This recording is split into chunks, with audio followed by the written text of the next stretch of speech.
If you're in the UK, good evening. If you're in the US or Canada, good afternoon.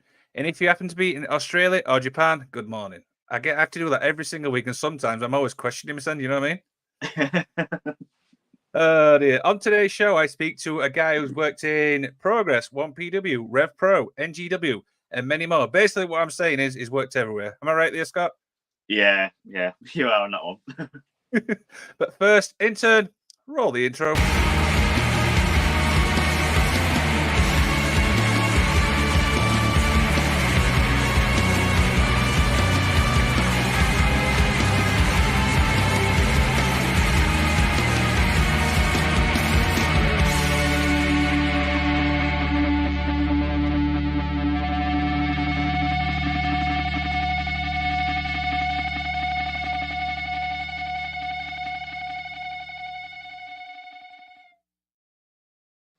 And I'm delighted to be joined by the one and only, the king of the ref bumps himself, Scott Bell. How are you, my friend?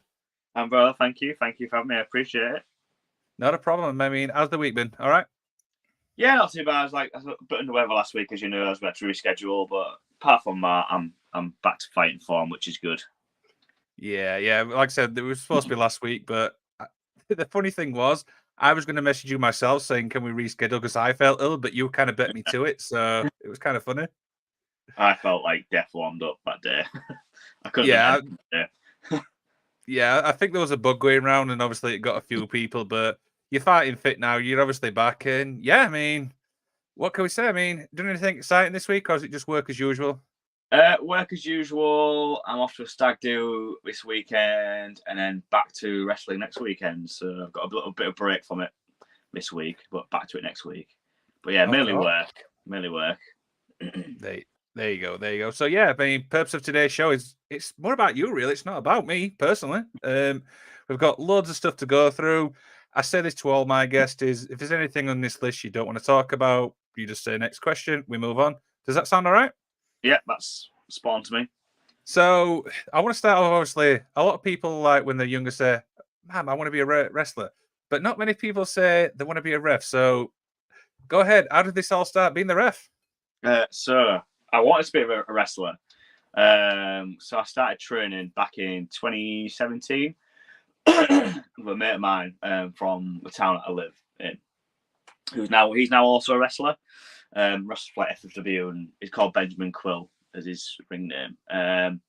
But yeah, we went to an NGW show. We saw a excuse me, a flyer saying, if you want to be a wrestler, come to this place at this time on this, every Wednesday. So we thought, we'll go and try it out because we like wrestling for years and years and years, and we've always wanted to try it. So gave it a go. So started training to be a wrestler, and then probably about a year and a half into it, I started sort of leaning more towards wanting to try and referee because there wasn't anyone in our area really, like East Yorkshire wise and surrounding areas like Leeds and stuff, who was refereeing. They were all up in like Manchester, Newcastle, or down south in like London. So there was a market for it in our area really. So I thought I want to give it a go, see how I am with it. So yeah, I got thrown into a few training matches. Matt Myers, who's one of my trainees, along with Nathan Cruz, put me forward for a match at BWR, which he was in himself. It was a tag match. And that was my first ever match that I refereed. And then again, I got another match for BWR of Session Moth versus Kanji, and it sort of spiraled from there, really. So yeah, just sort of one day thought, I don't really want to be a wrestler anymore. I want to be a part of wrestling. But I would say take less bumps, but that's not true. And I can still be a part of it by doing other things in wrestling, whether it be like managing or whatever. But like refereeing always sort of struck a chord with me, like watching like Mike Chioda, Charles Robinson, and people like over the years, and El Hebner, and I started watching more referee stuff than actual wrestling. So I just sort of took my fancy, and the rest is history really from there, really. So what obviously goes into refereeing? I imagine there's like a lot of training, a lot of like keeping fit and stuff. So talk a little bit about what goes into being a ref. Yeah, so the way I found it, if training to be a referee helped me become a better wrestler, and training to be a wrestler helped me become a better referee, because then you know where to be for certain moves. You know, ground shoulders from a suplex. If you know someone's hooking someone from a suplex, 9 times out of 10 probably go for a pinfall. So then you know where you need to be for the shoulders, etc. But yeah, at first it was like I used to go training every week, but now I do that many shows like weekly. I don't really train as much as I used to now, but I do go back now and then and just dip my feet in the water of like wrestling again now and then. And sometimes I go to training school to help other guys who want to be referees and bits and like that. Sometimes I've been up to Future Shock and helped James Greenwood out with some of the referees, what he's got going on up there. I just enjoy like at the moment, it's like passing on my knowledge. I'm not going to be around forever. You know, want to make sure like there's a good pool of referees to take over, like me, Greenwood, you know, LK, when the time comes. I think we're in a pretty good shape at the moment. But yeah, like fitness wise, like say, like I keep fit at work as well. I'm always on my feet at work, so that's the fitness side of things. And like say, just every week I'm pretty much on shows, so that's keeping me fit as well. Yeah, absolutely. So, obviously, when it comes to obviously like a show, obviously you're reffing the matches. Do you know the outcomes and stuff like that? Yeah. So what it is, we'll get assigned our matches. This is fully pulling back the curtain here, and we'll know the outcomes of matches. That's the first thing I ask. Is say if I've got, I don't know, let's say Lizzie and Alexis Falcon. I'll say to them, what do you need me for in this match? And they'll tell me certain spots where, if there's cheating spots where I don't need to see them, or anything else in between, and then I'll just say, what's the finish? And sometimes it can change through matches. If someone's injured, like on a fly, you have to have that knowledge about you to say to the person who's not injured, look, roll them up, go straight to a finish, you know, to prevent more injury to that person who's injured. So yeah, we do know the finishes to them, but like I say, we can change on the fly. You know, I think you probably maybe saw one of the last 1PW shows. There was a little bit of a false sort of finish during the Zachary Wentz and Scotty Rourke match. Yep. That wasn't the intended finish. Okay.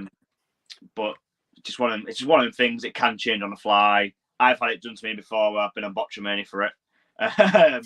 Between Mariah May and Giselle Shaw, I got told a finish. That's the finish we didn't do. We did that finish, which was a spear, and then apparently Mariah was meant to kick out after that into one of Giselle's arm bars. They didn't tell me any of that, so I just committed to that 3 count and stuck with it. Yeah, I mean, that's the key thing there. Obviously, as you mentioned there, things. Oh, has he got? Oh, there we go. There you go. Sorry, he disappeared then. Yeah. So that's the key thing there. Obviously, things do change on the fly, so you've got to have your wits about you. So I imagine, obviously, when you're reffing like a match, you're always obviously thinking, is it fair to say you think like 2 steps ahead if that happens, or is it just on the fly all the time? Yeah, like, I mean, you've got to think like just in your head as referee, if they don't get their shoulders up, that's on them. Just commit to that 3 count. Regardless of whether you know that finish, you need to commit to it, because I've done it before, but there's nothing worse than hovering at the 2, like after the 2. Because everyone knows you fucked up then. Pardon my French. But everyone knows you messed up then. So you just literally just got to commit to it. Just treat it like a shoot, basically. I've had it before where there's been a tag match at Catch Pro Wrestling. I think it was Ethan Allen. I think it was who he was tagging with against Kid Like Us 1 and Kid Like Us 2. Ethan's knee blew out mid-match. So we had to just literally put an end to a match. And then Kid Like Us 1 and 2 had a match on the fly, which we knew nothing of. Like we didn't know it was going to happen. So we had to. I didn't know a finish for that, so I had to treat it as a shoot. So you don't know what's around the corner really. So you've just got to treat it as you would normally would, like real to be fair, and treat it like a real shoot thing. Really, just commit to that count and just yeah. Yeah, I mean that's not really much more you can say to that. So. Obviously, you're known as the king of the ref bump. So I want to ask, how did this all become about? Because I really cannot wait to learn this. So I don't know if it just happened. Like maybe my third match in, I had my first bump, and it was Ricky Knight Jr. in a match with his cousin PJ Knight against Sons of Ulade, which was Rory Coyle and it was Baz Ban or Aaron at the time. But I got absolutely ran straight through by Rory Coyle. Broke my watch in the process as well. But it sort of went from there. Like I think it's because I enjoyed wrestling as well. Mm-hmm. So I'm not opposed to taking a bump if that needs it. Like during the early stage of my career, I'd be like, I'll take this, I'll take that, I'll do this, do that. But like I'm not nearly 5 years into my career now. And like now I sort of see a different side of it. Like if someone comes up to me and says, look, this needs a bump, I'll say, well, what are you aiming to get towards? And how are you getting there? Mm-hmm. And I'll sort of like try and think of something what works for me as a referee and doesn't mug me off and works for the guys as well.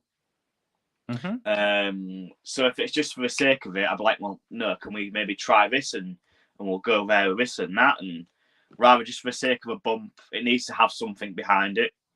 You know, I'm all for like helping progress the story of a match and helping elevate that match, but if it doesn't make sense for me, like I had a one recently where they wanted me to just walk into a finish. So it's basically a guy was on his shoulders, and I was meant to just walk into getting knocked out by flailing legs. I said, well, me as a referee, if someone's on someone's shoulders, I wouldn't be anywhere near you, and that just makes me look stupid walking into that finish. And then again, it would make you look stupid and the match look stupid. So we came to a compromise, and that compromise worked. And it's just all about finding what works for me. Because at the end of the day, I'm also a worker. Mm-hmm. And if someone saw a bump online of mine and it made no sense whatsoever and looked absolutely stupid, people are going to think, well, I'm not going to book him. You know what I mean? I'm there to promote myself as well as help these guys in the ring. But yeah, it just sort of happened and spiraled from there, and I started taking bigger bumps and more dramatic bumps, and I just watched too much Charles Robinson. That's my issue. Oh dear, that's brilliant. And I imagine obviously with the bumps have obviously come a lot of injuries and stuff like that. What injuries have you actually sustained?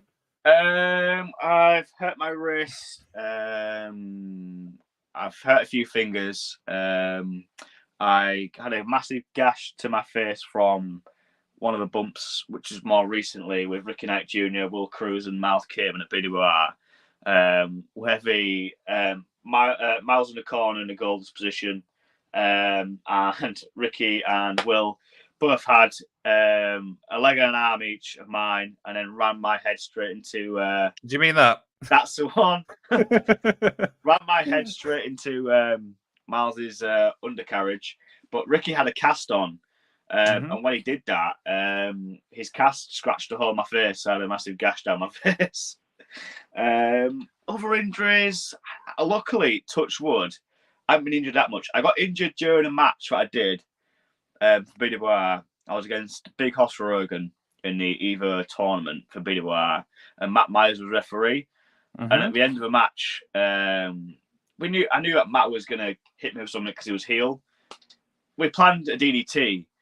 We come to it, and he's getting everyone to like clap me and all this shit. And he goes, "I'm going to give you an F5." I'm like, "What?" And then before I knew it, he's got me on his shoulders, and I get so much air from an F5. I land on my hand, and then I couldn't feel my arm for the rest of the night. And I had to ref a full show the next day as well. Full 2 shows next day. So that wasn't great. But that's probably the biggest injury I've had so far, and that wasn't even reffing. Wow. So do you want to obviously explain to people what's the one bump you want to do before we came on the air? You mentioned it briefly. One bump I want to do is I want to get colour. I don't know how, don't know where, I don't know when, but at some point I want to get claret on my face somewhere. You know what I mean? Just something. It'd be a great visual. I saw it was on AEW a while back when a referee got colour, and it just looked like it added so much more to the match. Like, I don't know how we'd get to that point in a match, or if anyone would want that in a match. But it's one bump I want to do before, and I want to do a table bump as well. I want to get like put through a table. This is going to be interesting. I cannot wait for this. Yeah. Matt Brown says, as a very active rep, but great to see you linked into a storyline to develop where you end up in singles matches taken out of a heel. Yeah, fair. That is fair, yeah.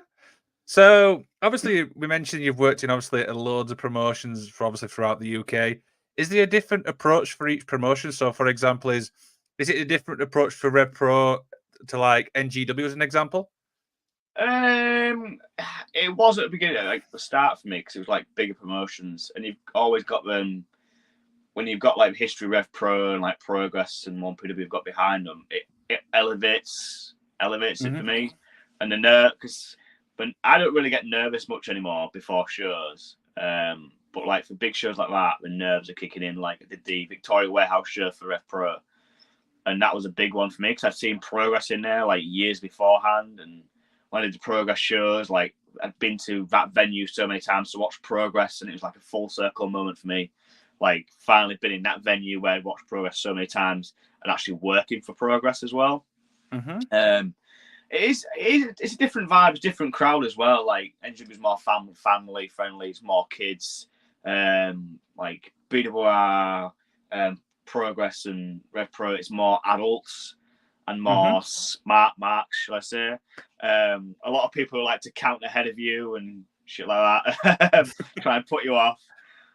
So yeah, it's different. Like you've got, I mean. When I first started, I did not have thick skin whatsoever, and it really hurt me. Like first year when people would shout stuff to me in the crowd, and now it's like water off a duck's back. I'm like, don't really care anymore. I'm just doing my job. Exactly. I mean, I'm all accounting and making sure these people are safe, man. Give me a break, man. You know what I mean? Yeah, exactly. And it's the worst part is when someone goes, "That was 2." I'm like, clearly not. Wasn't I counting it? It was 3. God damn it. So I would obviously take a few steps back and obviously learn obviously how you got into wrestling. I'm talking obviously more from obviously a fan at the moment. How obviously did you get into wrestling? So it was 2001 that I mainly got into wrestling. And it'd be around about WrestleMania 17, which is the same for a lot of people. It's one of the first WrestleManias where it's like, apart from like WrestleMania 3, where it was a massive stadium.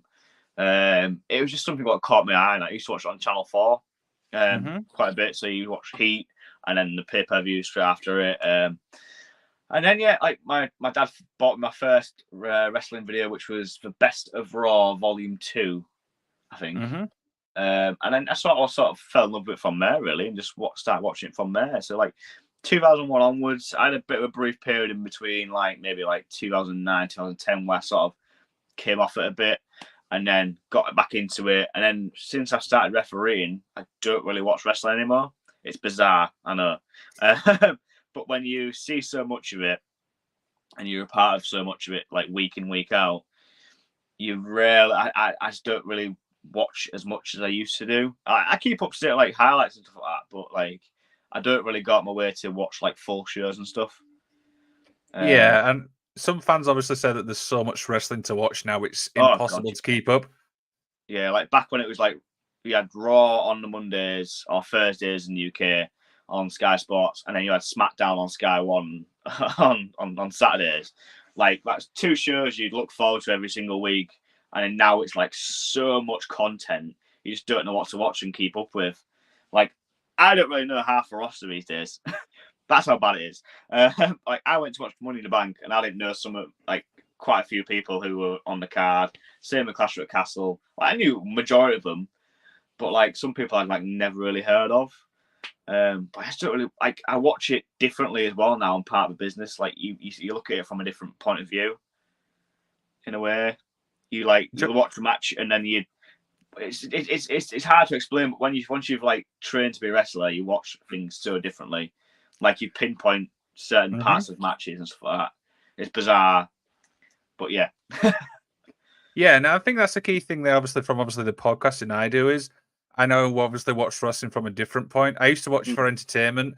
Now I'm watching it like I won't say critique, but it's more like you pinpointing, like you've just mentioned there, stuff like that. So it's kind of weird, you mentioning that there. Yeah. But yeah, I mean, so one show I want to talk about, which is a recent one, which is Sirens Fury, which Yeah. really caught my eye. I mean, it was obviously an all women's pay per view, but there was some great talent on that. Talk about that experience. It was a hell of a card, to be fair. Like I was lucky enough to be asked to be a part of it, which I'm very thankful for. And it was just really good. Like I got to work with some people I've never worked with before. Like I worked with Marla Grace versus Lizzie. Lizzie's absolutely fantastic talent. I think she's one of the best, if not the best, in the UK at the moment, women wise. Along with like Rio. Rio's absolutely phenomenal. I've worked a lot with Rio back in like Tidal and places like that. But again, like people like Ivy who were really good. But it was a really good experience, like to be a part of that, and obviously it had been streamed on YouTube and it added a sort of different element to it. But yeah, I'm looking forward to being back for the next show, which is the GCW weekend as well in September, which should be good. Really good. So correct me if I'm wrong. Obviously, Sirens Fury is that its own separate thing, or is that under the TNT banner? It's kind of a bit of both. Okay. So Sirens is run by certain people in the business, but it's sort of under a TNT banner in a way. Mm-hmm. Like TNT have got a little bit to do with it, but not as much as with his own business. It's sort of run by 4 different people. It's Sirens Fury. But yeah, it's all cut from the same crop, if that makes sense. Yeah, definitely. So obviously we're going to go back to obviously working for all these obviously top promotions. Do you have any highlights where you look back now going, I'm quite proud of that? There's a lot for many different reasons. Like I was there, like if you've heard of Reese and Rogan, but like I was there when they won their first tag team championships. I was a referee for that match, and I'd come up through NGW training and BWR training with them guys. So to be in the ring with them at that point in time of career and see how they've escalated and become the great tag team that they are, it was really cool full circle Murphy. And like to be in a ring with like Nathan, Matty, Reese, and Rogan, at like Hull City Hall for NGW, where we first cut our teeth in the business. That was again another big full circle moment for me. So I'm proud of that. Other moments like reffing Will Ospreay. I mean, it's such a great talent to be, being a ring with, and I've reffed him like maybe 4 times now, 3-4 times. But like Kip Sabian when he had his first match back when he joined AEW for BWR, that was a cool moment. And getting to referee like people who I've watched on screen for years and years. Like recently it was Gangrel, and then I refereed Scotty 2 Hotty for Wrestle Carnival. Yep, there's Gangrel, which was so cool to be in the middle of the ring and the Brood theme hit. Oh, iconic. The same with Scotty 2 Hotty. Once that turn it up, banging it hit, I was like a 10-year-old kid again. And again the same with like Rhino and Rob Van Dam as well. Like I couldn't fault. Like so cool to be in a ring with like Rob Van Dam and Rhino. Like these people who I've watched and like played on video games as. It was just such a surreal moment to be in a ring with those guys. So they're always going to be massive career highlights for me. Like I never thought I'd be in that position. A little kid from a small market town is doing stuff like that. It's just bizarre. Yeah, and which Will Ospreay match we on about? We on about the one against Robbie or against Cardona? So I've done against Robbie. I've done his one against Bobby Fish, the Fatal 4-Way at All Nothing, and I reffed him at Rev Pro, which is the first time I reffed him, and it was against Doug Williams for the Rev Pro Championship. And I also got to hold the IWGP Championship, which is pretty cool. So that's a big moment for me. Yeah, the one thing about that triple threat thing at All or Nothing is whoever had come up with that spot with Haskins getting chopped was brilliant, by the way. Oh, it was fantastic. I still watch that now, and it's like whoever come up with that wants a medal because it was terrific. watching them go through it backstage was hilarious as well. I was like, I can't wait to see this played out, and it popped me. You can see it on the video as well. I think like it pops me. I imagine that's hard for you trying to keep a straight face with some stuff like going off in the ring. Yeah, I try not to corpse, but like I try and be as natural as possible. Like you'll probably see like a lot of photos of me with like really wild facial expressions and how I don't overreact, but I react. Like for me, I've got this mantra that reaction equals emotion. So like if you see, I hate it when you see referees who are just so stern faced, like they're made of stone, and they don't react to anything whatsoever. Like that's my pet peeve, and I just try and react as much as I can, but not take away from that match, if that makes sense. So not Aubrey Edwards style. Didn't want to say it, but I'm going to go there. But enough so it elevates, and if you see a clip of that in a still of a certain part of a match, you can actually sort of envision what's going on in that still photo, if that makes sense, from reactions from like the crowd or me in the photo. But yeah, I've completely forgotten what the original question was now. I've got off on one. I think I have as well now, because you went on a bit of a rant there. So. Aubrey set me off. Damn you, Aubrey. I'm not a fan of Aubrey Edwards, I have to say. Okay. Any reason why? You can obviously this is about Aubrey, you, my friend. Aubrey and Bryce as well. Like just so OTT. Like for me, once you become a character, it takes away from that match. And that's not what we're there for as referees. Like that's what I believe anyway. People have different opinions, but that's what I believe. Like we're there to elevate the guys or girls in the ring, not elevate ourselves and get ourselves over. You know. But you're also there, obviously, Joe, to make sure everybody's safe. You know what I mean, and stuff like that. So you have got obviously just as important. Yeah, exactly. Like I think it was on AW a fair few months ago where some guy got knocked out in the ring, and Rick Knox didn't do anything. Like the guys were wrestling around him in the ring. It's like, why haven't you done anything about this? This guy's legitimately locked out in the middle of the ring. Fucking look out for his safety, you know, more than anything. It's just ridiculous. But yeah. I imagine obviously you watch some stuff like that, and do you actually critique that stuff, or do you think what the hell? I don't watch AW referees for that exact thing. Like I'll watch WWE referees because I'm good friends with some of them. Like Chris Sharp and people like that, and I love the work that they do. And I know you can tell that every time something big happens in a WWE match, the referees are always going checking them or whatever. But AW, we very rarely seem to be checking on talent, which is very worrying to me. Like we're the first port of call if anything goes wrong in that ring. You know, it helps that we're first aid trained, we know what we're doing. Like I had it with Harley Hudson at Siren's Fury. She split her head open. Like, if that was an untrained referee and didn't know what to do, like anything could have gone wrong. Or I patched her up backstage, and you know, it's just it helps having people knowing what we're doing first aid wise, rather than just being able to count to 3 or count to 10 or whatever. You know what I mean? Random person just sling on a shirt and I can count to 3. It's fine. No, it helps if you're trained in it and you know what you're doing. I'm going off on one now. No, carry on. Go ahead. I mean, we've got plenty of time. No. I'll only get round up. It's fine. Okay. Right then. So obviously, you've traveled a lot, to different promotions. So you've got to see the British wrestling scene as a whole. So yeah, everybody said, obviously, over spoke. So it's in a really good place now. Would you agree with that? Oh, I agree. I think it's booming. Like, it's very rare now that you see less than 30 people in the crowd now, as opposed to when I first started. Like, yeah, it was on the incline, but it still had that like iffy part of it.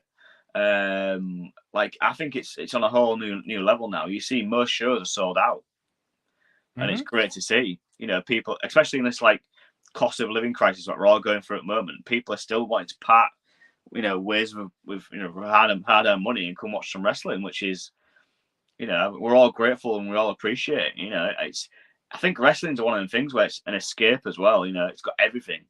It's a variety show. You know what I mean? You know, you're not just coming to see just some wrestling. You know, there's comedy, there's drama. You know, there's obviously people beating the crap out of each other, obviously, but it's somewhat different compared to what other entertainment brings to people. I think Mhm. that's what catches people's eyes with it. And it's just so good to see what sort of the state that we're in at the moment. Like the amount of it just goes to show the amount of shows that are going on as well. I mean, there's a lot of shows going on recently. I mean, I think you've seen like TNT have just released that they're doing like 6 Yep. shows over a full weekend. If they didn't think that we were going to sell it out or whatever, or get a good draw from that, it wouldn't be worth doing that. But just goes to show that them doing that, it just shows that what sort of good state British wrestling's in. Really, like Progress running monthly, pretty much Rev Pro running monthly, maybe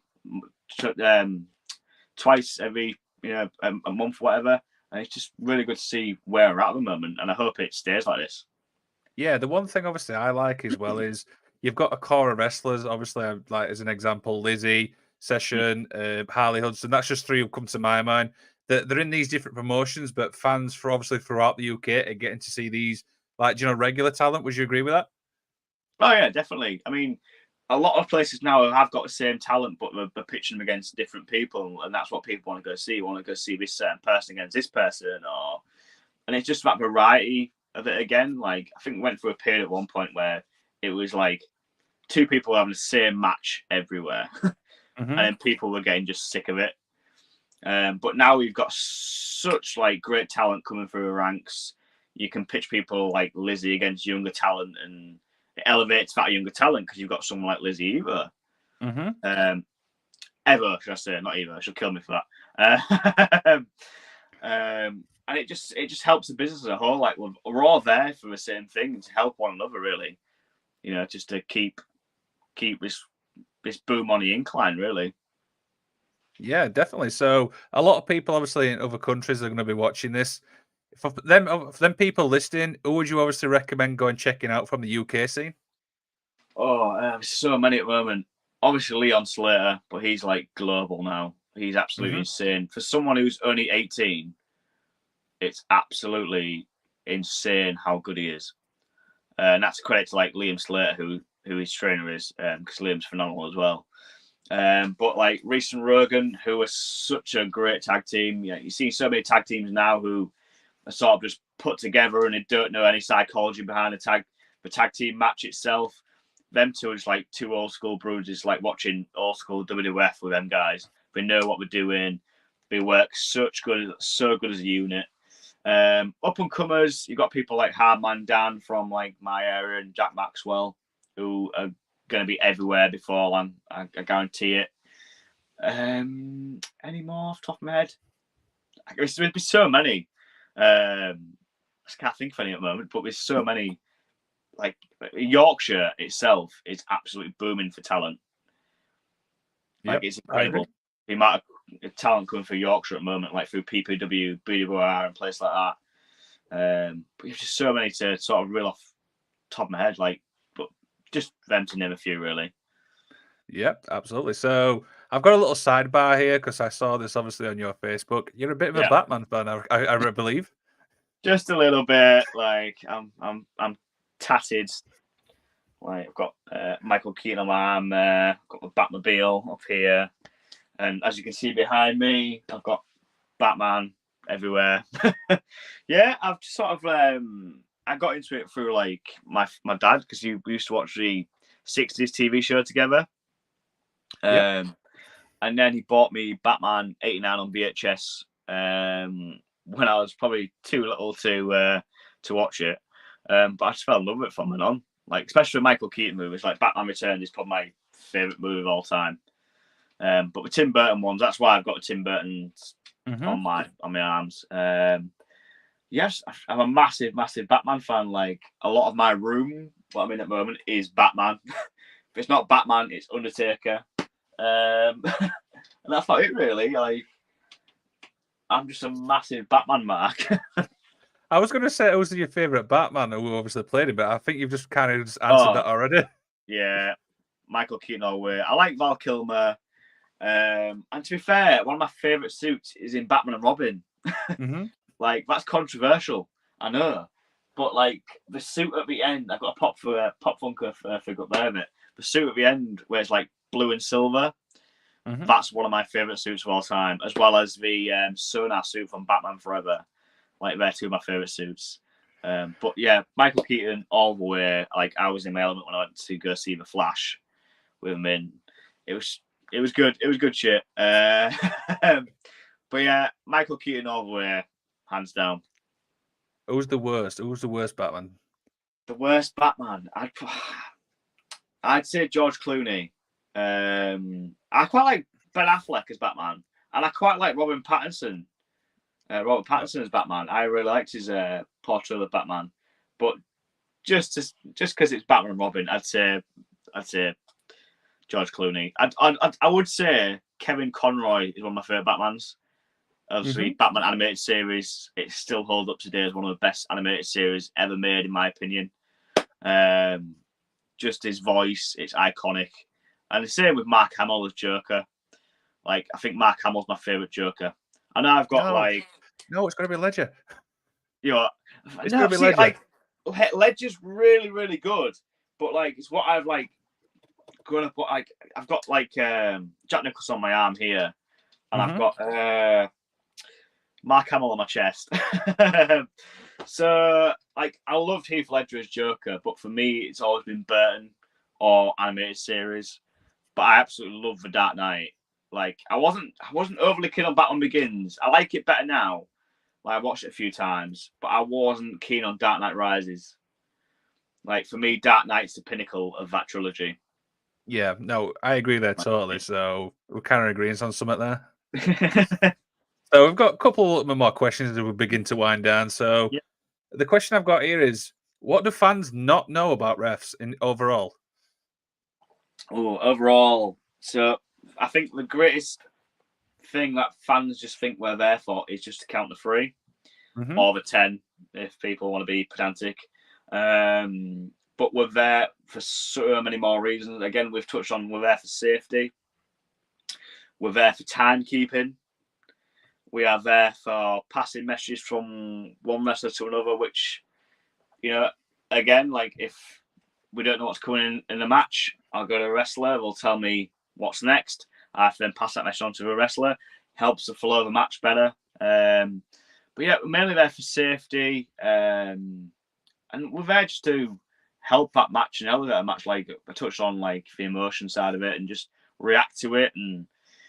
But yeah, safety-wise, we're there for safety-wise. Timekeeping's a big one, obviously. We'll get a lot of time for our matches. And we have to be, you know, if you've got a big show like Rev Pro or Progress or something that's live, like I think when we did TNT vs GCW, like you had to be like to a T with it, really. So that's added pressure on that side. But we're there for, like, there's so much stuff going for a referee's head during a wrestling match. Like, you've got to remember timing, you've got to look out for safety-wise, you've got to remember spots.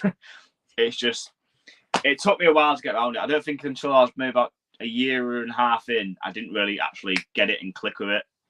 Like, I used to panic so much, and I used to ask for literally the full rundown of the match. Yeah. And I found that it just hindered me more than rather than just getting to a point, asking for certain spots and the finish. And then from then on, I just found my calling with it, and yeah, I'm where I am today with it, which is, you know, yeah. So one final question is, obviously we've said this obviously a few times on this interview, is you've worked in obviously loads of different promotions and stuff like that. What's next? What's the goal obviously for you overall? Overall, just carry on doing what I'm doing. Like, I'm enjoying like traveling up and down the country. The best part of a wrestling show is the car journeys to the shows with the guys and girls. Like, you know, and just like, yeah, just doing what I'm doing, like up and down the country, working different promotions. I haven't got that aim to go any higher. I don't want to do that. Like mainly because I've got these, which hinders me. You know what I mean? Like if I didn't have these, I probably, well, I've been mentioned in like a few conversations. Like if I didn't have these tattoos, I'd have probably got a tryout for NXT UK or something like that along the lines. But I don't mind it. It's this is who I am. If you don't like it, we can lump it, sort of thing. You know, I like to think like my work speaks to me rather than what I look like in a way. I like to consider myself as still professional, even though I'm Mhm. covered in tattoos. There's nothing worse than seeing a referee just wear sweatpants, trainers, and have their shirt out like untucked. It looks so unprofessional. So I like to think I carry myself well with it all. But yeah, like I say, just carry on doing what I'm doing. Just working the promotions that I'm working. I'm not actively looking for new promotions as per se. I'm quite happy just doing the promotions what I'm doing. But if anything comes along, I'm more than happy to. I'm at that point now where I'm maybe wanting to start to wind down and stuff like that, maybe. But who knows? Never say never, right? Exactly. If the right thing comes along, who knows? There you go. So I've just thought of a final question actually before obviously as you were talking there. Do you have obviously other wrestlers obviously asking you for advice? Sorry, referees. Oh, it's bizarre to ask that because like you mentioned about wrestlers as well. Like it's only these last 2 years, like I've actually had wrestlers come to me and ask me how the match was. So for me, Okay. that's a big like boost for myself because like it's cool to think that people think of me in that way of Mhm. being able to give feedback on matches for actual wrestlers.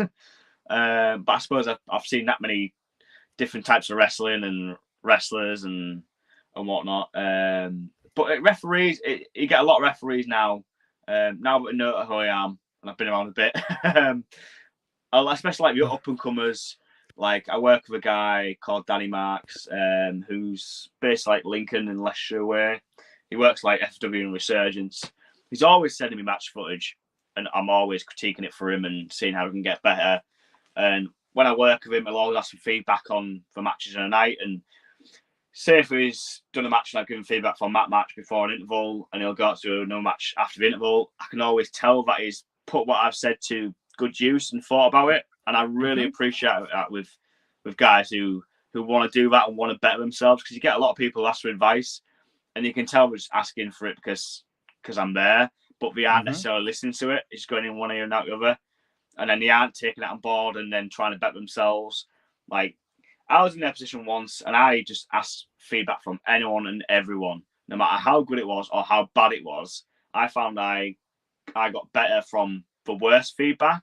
Mhm. Like I've been chewed out so many times by like I think it was a couple of times I got chewed by Chris Sharp for certain things, and it made me think more about what I need to be doing as Yep. a referee, and it made me think more. Well, I can do this that way, and do it that way, and be better at this and better at that. And I think constructive criticism is a way forward as a referee. Like it's all good and well getting feedback from wrestlers as a referee, but you'll find a lot of wrestlers just say, "Oh, you were great. You were a bit, didn't see you." I mean, the best compliment you can get from a wrestler is, "We didn't notice you were there," because that's our job. We're only meant Mhm. to be there when we need to be for the pins, for this, for that. But yeah, with I found with referees, I got better getting critique from other referees, and Mhm. it's great to see these guys and girls coming to me, or especially going to like James Greenwood's got like a referee seminar every month at Future Shock, and I highly recommend people going to that if they want to get into refereeing because Greenwood's one of the best to learn from in the country, in my opinion. And he's creating a whole new pool of talent and referees and up in and off. But it's great to see that there's that passion for people wanting to referee now as well. As opposed Mhm. to when I first started, it was literally nothing. Like I said before, there was only me in my area and a few people. But like now we've got people like Sandy and Lee and all my area who I've worked with are fantastic. Again, they've asked me for critique and they've put it towards themselves and better themselves for it. And it's just it's great to see like people's wanting to like better themselves and do good really. Yeah, so obviously I've got one final question obviously before we obviously head off is for people obviously thinking of trying referee, would you recommend it to everybody? Yeah, definitely. Like, I'd recommend trying wrestling first. It's not for everyone. Like the bumps, it does take a toll on your body. Like they hurt like hell taking bumps. Um, but like if you want to be a part of wrestling, there's so many other things you can be a part of within a wrestling bubble. There's refereeing, there's managing, there's ring announcing, there's you know announcing outside a ring, for comms. So if don't be disheartened if wrestling's not for you, as in being a wrestler. But it's always something you can try and be a part of it still. So yeah, just give it a go. You never know until you try. And that was what I did. And now, nearly 5 years later, I've worked for the biggest companies in the UK, worked with some of the biggest people in the UK and around the world. It's crazy how it can go from 0 to 100 in a quick amount of time, as it does. Because it does when you're refereeing. Because, like I say, when I first started, we were very far and few between of referees that there was in the UK. So it was so easy to get bookings and get them reps in. So once you get them reps in and get rolling and get yourself out there, it's a steam train from then on. Sky's the limit, really. If you want to put the work in, then you can go far as referee. There you go. And that's a great, great thing to end on. Before we do our outro, Scott, is there anything you want to plug, my friend? Not particularly. You can find me on my socials on Twitter and Instagram at RefSGB93. And that's where you can keep up to date with me and what I'm doing and what bumps I'm taking and what shows I'm doing. I'm just going to be keeping an eye out for the when you're actually covered in red. That's all I'm going to be covering, waiting for. That'll probably be my last match. We'll be doing loss of blood. Scott, thank you obviously so much for taking the time to talk to us. It's been an absolute pleasure. I've learned so much about a ref, so I will be honest. No, thank you, man. I really appreciate having me on. I've really enjoyed it. Not a problem. So Magic of Wrestling, of course, is back this Saturday where I talk to Greg Burridge. I cannot wait for that one. So, yeah, that's all from me. Don't forget to like, share, and subscribe. I will see you all in the next one. Magic Man out.